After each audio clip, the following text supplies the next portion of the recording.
So இப்போ நீங்கள் பார்த்தீங்கன்னா இதில் வந்து பார்த்தீங்கன்னா உங்களுக்கு ஸ்டேரிங்குடைய ஆங்கிள் ஸோ இதில் கொடுத்துருக்காங்க. ஸோ நம்ம ஸ்டேரிங் திருப்புறதுக்கு ஏற்ற மாதிரி அதோட ஆங்கிள் டைரக்ஷன் மாறும். இப்போ வந்து 10 டிகிரியில் இருக்குது. ஸோ இந்த டைரக்ஷன்ஸ் மாறும். ஸோ ஸ்டேரிங் ஆங்கிள் டைரக்ஷன்ஸ் இருக்குது. அதுக்கப்புறம் வந்து பார்த்தீங்கன்னா உங்களுக்கு tyre pressure and tyre temperature monitor இதில் இருக்குது. ஸோ இதில் வந்து டயர் டெம்பரேச்சரும் பண்ணிக்கலாம், டயர் மானிட்டரும் நம்ம வந்து இதில் வந்து பார்த்துக்கலாம்.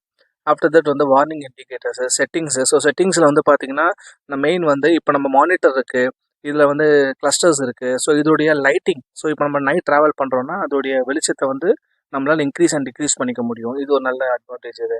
அதுக்கப்புறம் பார்த்தீங்கன்னா உங்களுக்கு இதில் ட்ரிப்பு ஆல்ரெடி எல்லா கார்லையும் இருக்கிறது ட்ரிப் மீட்டரும் கொடுத்துருக்காங்க. ஆஃப்டர் தட் வந்து ஃபியூவல். ஸோ இதில் வந்து பார்த்தீங்கன்னா நமக்கு ஃபியூல் ரேஞ்ச் இதில் காட்டும். ஸோ நம்ம வந்து எவ்வளோ தூரம் டிஸ்டன்ஸ் இன்னும் ட்ராவல் பண்ண முடியும் அப்படின்னுட்டு. ஆஃப்டர் தட் வந்து பார்த்தீங்கன்னா உங்களுக்கு இதில் எவ்வளோ ஆவரேஜ் ஃபியூல் நமக்கு கொடுக்குதுன்றதையும் இதில் பார்க்கலாம். ஸோ அதையும் மகேந்திரா கொடுத்துருக்காங்க இதில்.